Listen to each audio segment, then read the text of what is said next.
Hello everyone, it's Taxman, and today I've got a message.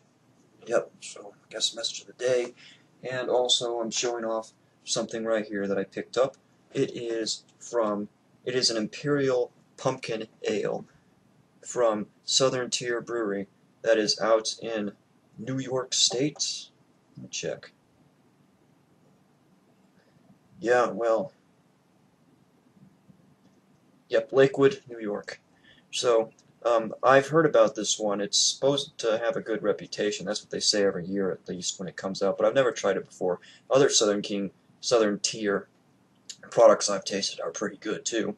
So, since it's still, I guess, technically, I think a little bit early for pumpkin beers, but I wanted something strong today, and this is pretty good at 8.6 by alcohol. So, got my glass, goblet shape. Open it up. There we go. Pour.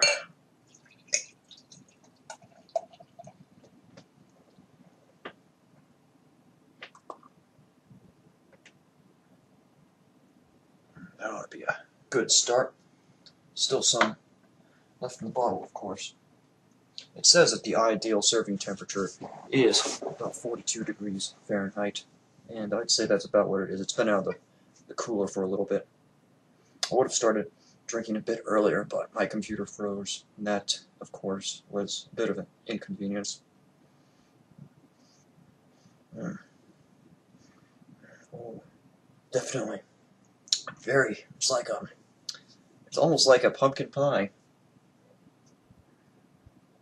Well, except without the sweetness. And you do smell the malt profile there.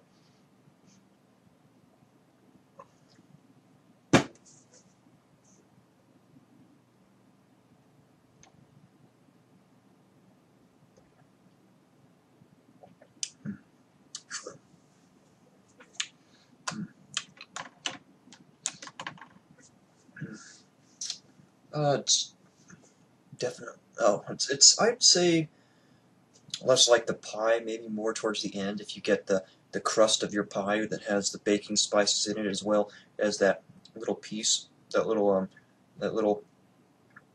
ends of the pumpkin pie that stick to it, and you put that in your mouth. So it's dry, but it has some of that spice. It has some of that pumpkin taste. Although, yeah, I'd say that definitely the bitterness. It's got a bit of bitterness and maltiness, which is a pretty good balance, because a lot of these pumpkin beers tend to go overboard and be almost sweet.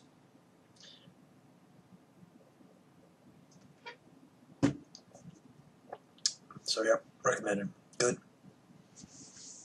I know it's only 2 days since Wine Tasting Tuesday, and I also drank last night, and I'm drinking again today. And of course I'll be drinking again on Friday, because Friday night, day off, it's when I go out to the pub and have good food and good local beer.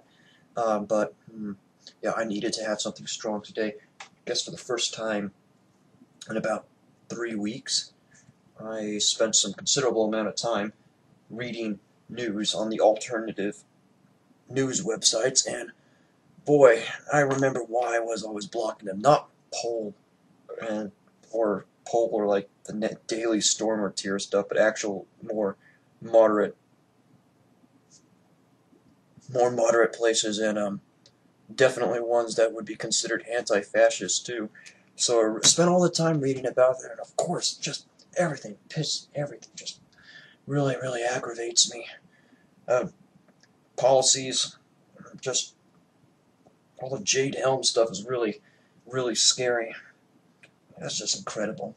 As well as all the news about the upcoming financial collapse. Now, even the IMF is saying now that it's very likely that, in fact, it's inevitable that there's going to be a huge crash. Everyone's saying September. That's what polls been saying that's what everyone's been saying for the longest time, including polls. September is when the happening is going to happen. So, why even bother restraining anymore? I mean, this is going to completely destroy the world. It'll be like the worst financial collapse since the Great Depression, if not worse than that. So we're all going to be pretty much screwed, and we're going to be tossed into martial law and societal collapse, and It makes me worry to think that all my money could be wiped out. And we'd probably very well lose the house, too, if we were unable to afford to pay a mortgage.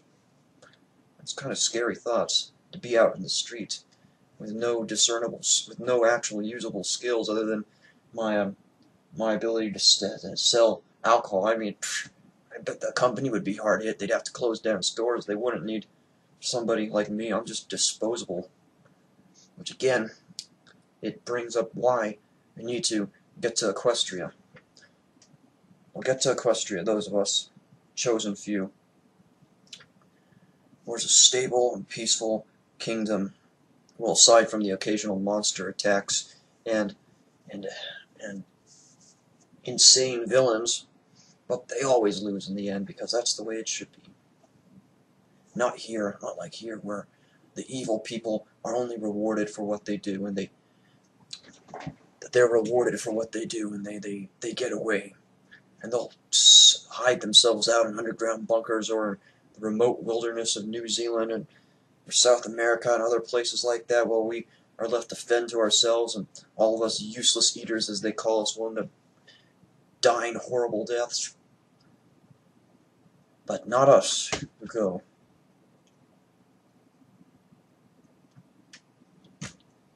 So if it's all going to come to an end, might as well enjoy myself with the drinks and the substances,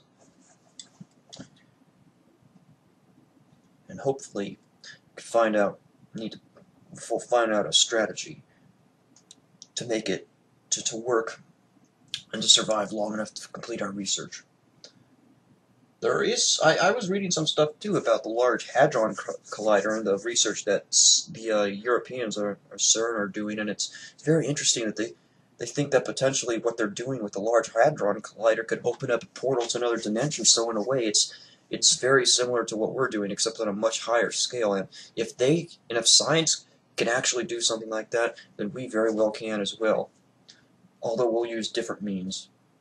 I've already had very good success reaching over taking the substances helps with somebody like me who has very high amount of anxiety and stress and a very racing mind. I'm not good at traditional meditating or focusing for that very factor. That's why those types of things help.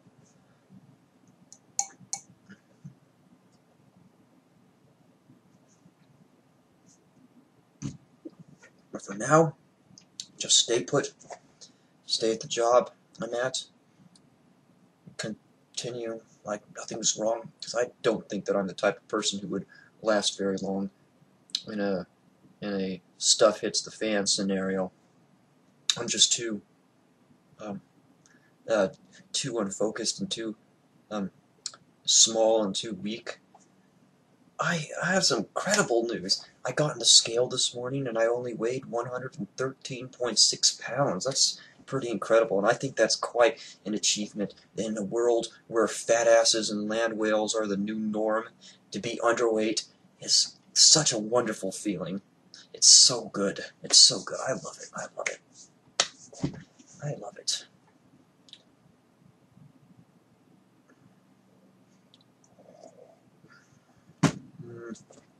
What else is there to say? Yes, we very well may be doing a video with Porter on today. That's I was talking with him earlier, and he said he's totally up for it. We discussed points to talk about, and so I'll just be waiting for him to respond any minute now, and then we'll probably move straight into recording. So expect that, because we'll be covering a variety of subjects, and hopefully we'll go on for longer than we did last time. I'm all totally up for doing an hour-long interview, if not longer. But well, maybe you can tell I am in a bit of a more upbeat mood. It's a bit, it is definitely unusual for me. It's because yes, I did. On Monday, I went on a robo trip. Just swallowed a whole bottle of some special of the Delsin Extra Strength. So it's good stuff. So it doesn't have any of that added stuff like acetylene, which will kill you. And had a really good experience there. And it gives you definitely the hangover, as they call it, gives you a very strong sense of euphoria, not as in a euphoric atheist, but as in the actual uplifting, euphoric sense. It's extremely weird to feel this way, and that kind of makes me uncomfortable. But it's wearing off, and that's good, because when I'm in a state like that, it's very hard to focus on the voices and to focus on the spiritual third eye aspect. So while it's good at the time for focusing for having a good connection with your pony or scene or the spiritual realm, the after effects sort of inhibits it, and I need to drink alcohol to try to depress my system and get into the proper mood set again. Because it's kind of lonely without them. It's kind of lonely. It makes me feel a bit concerned that, let's say, when I can't talk with Curio as often. I know he's been pretty busy. It's the weekday. It's the week, of course, and he's got a lot cut out from running his antiquities shop. I know he's got another expedition planned out soon. That's what he does. About once a month, he takes a 3 or 4 day expedition out to some remote region of Equestria, or even just going over to the Everfree Forest to do exploring and hunting for artifacts and relics. So, because that's what he does, and brings it back in to his shop, and he sells them to collectors, or he trades them with other people. He's like a bit of a pack rat, almost. Kind of, I've had it explained by some friends after I told them about him. He's a bit of a mix between Indiana Jones and James Bond, with a bit of the Doctor Who eccentricness, and the cute accent, of course. He has a cute Counterlot accent. I love that. I love my stallions with accents, or ponies in general.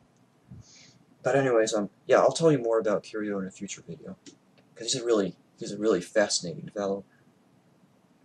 So, anyways, I'm going to end this right here. And